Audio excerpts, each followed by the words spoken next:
A book report delayed 57 years. This is not a great book report, but I want to tell you the story. I'm still irritated about it.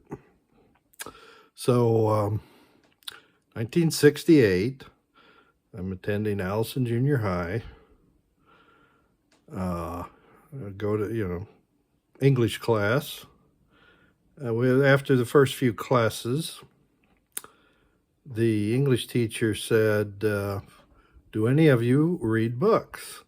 And two of us put our hands up and said, would you like to give a book report on the book you're reading? And I was closer to her, so said, okay, show me your book. Doc Savage, Mystic Mullah. Good stuff, Maynard. Her nose wrinkled up like I'd handed her poo. She judged a book by its cover. And she said no. Then the other girl, the girl went up. The two of us, the other person who raised their hand was a girl. And she brought them Nancy Drew and the Tapping Heels. I remember that. Boy, she approved that. She wanted to hear all about Nancy Drew.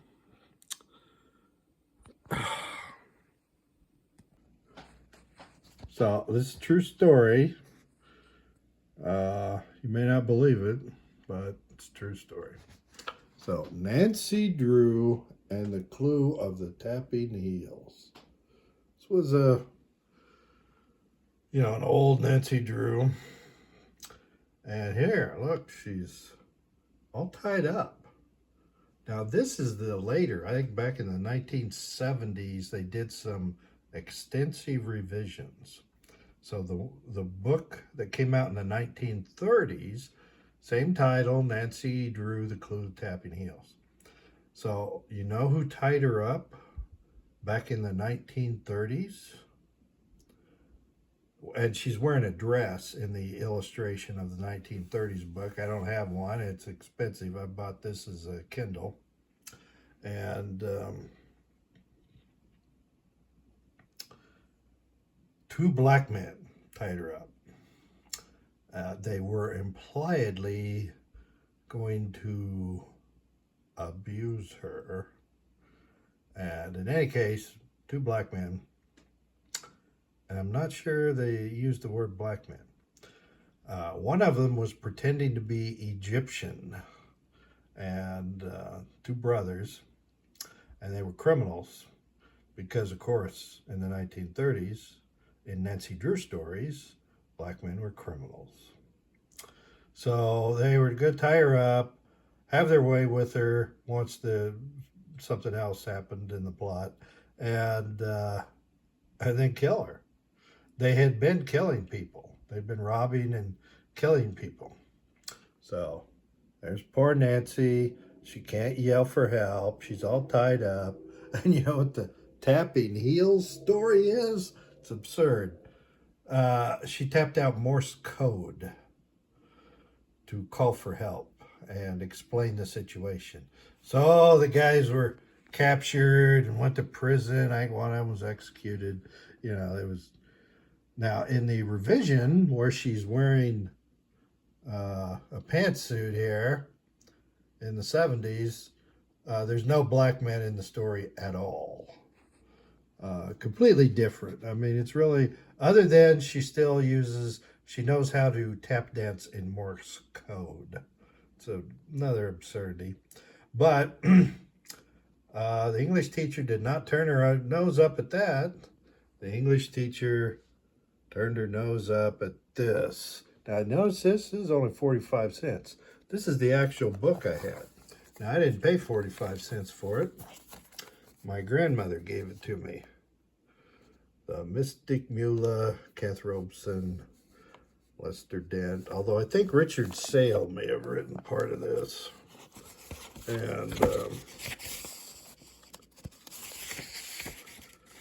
starts out broken neck. Yeah. So it was originally published January 1935, and this Bantam edition was published November 1965. My grandmother, I don't know exactly when my grandmother gave it to me. It wasn't 1966, but it could have been 67. And then here I am in 68 in Allison Junior High, and I want to give a book report. So this is the book report. Now, later, see, I bought this with commentary, and it cost a lot more. Not 45 cents, but $14.95. Now, they added this to the cover. Occult Mysteries by Kenneth Robeson. That's totally misleading. There's nothing occult in this at all. The characters, who I'll talk about, never once thought there was actually any occult.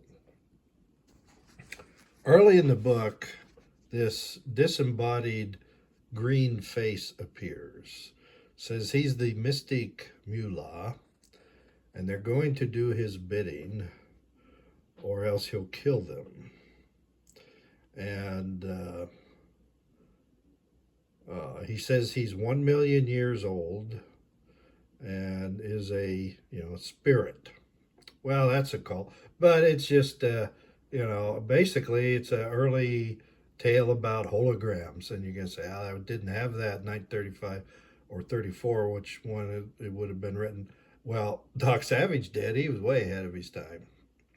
So, see these little kind of green vapors? So, said they were snakes, but they were just vapors poisoned to acid, basically. So you'd feel burned if one of them hit you.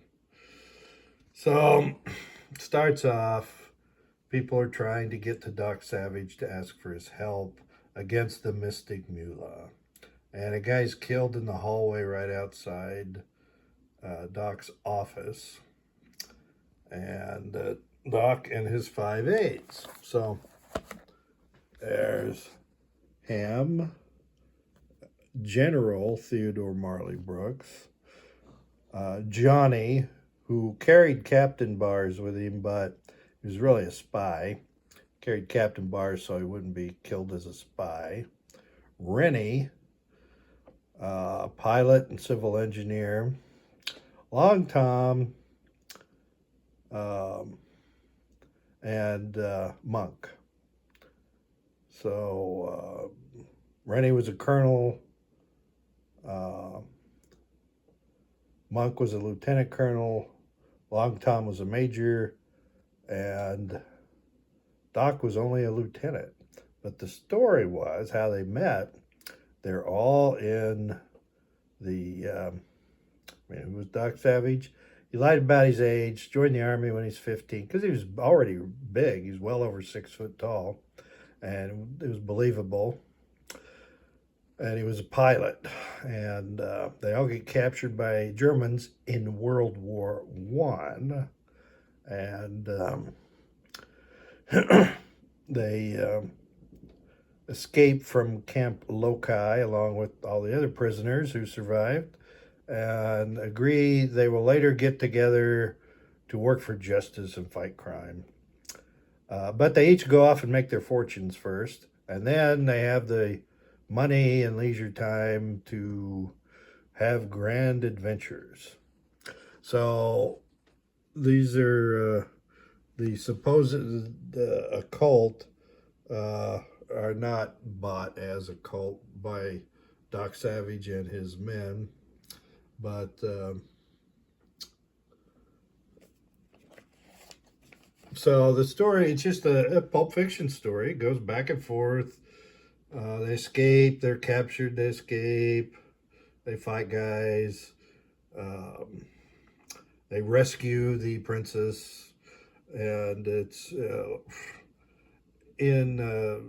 there's a supposed good guy that goes along with him. This is one of those false ally stories, like the teacher in the Da Vinci Code. He's really the guy behind the whole problem. He's really the Mystic Mullah, although he's pretending to be a helpful guy.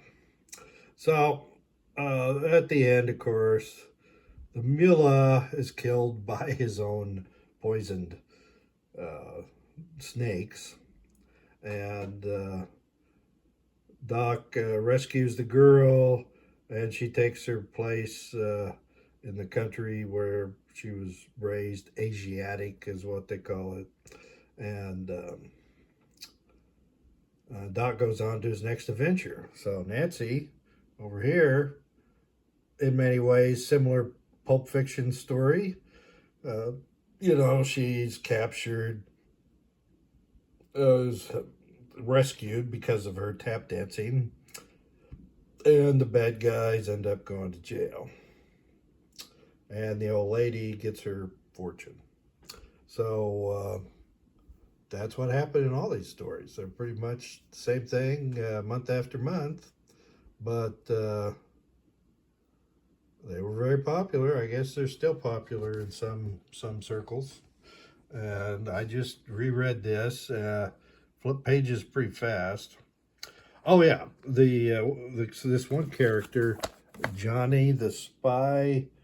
Uh, they each have tags, catchphrases, and Johnny's is "I'll be super amalgamated." Well, here's the Merriam-Webster dictionary online. Amalgamate, transitive verb, to unite in, as if to amalgamate, merge into a single body. And then first time he sees the floating snakes, he's asked, what was that? And he says, it's a phantasmagoria. And so what I remember I was going to do, I had marked those pages. I didn't have Post-it notes. I just had a piece of paper. And I had marked those, and I was going to talk about super amalgamated and phantasmagoria, and you keep using all the big words in the book.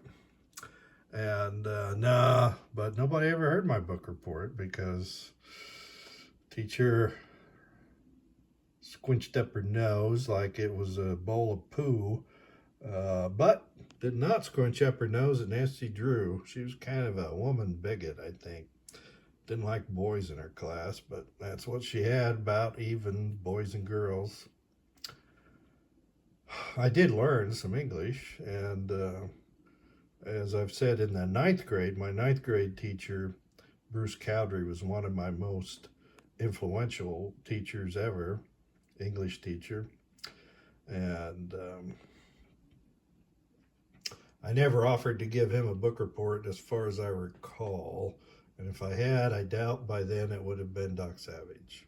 Although I continued to read Doc Savage. Well, I still read Doc Savage. I'm almost 70 years old. But I don't read it as often. Yes, I do read other books. And maybe I'll talk about them another time.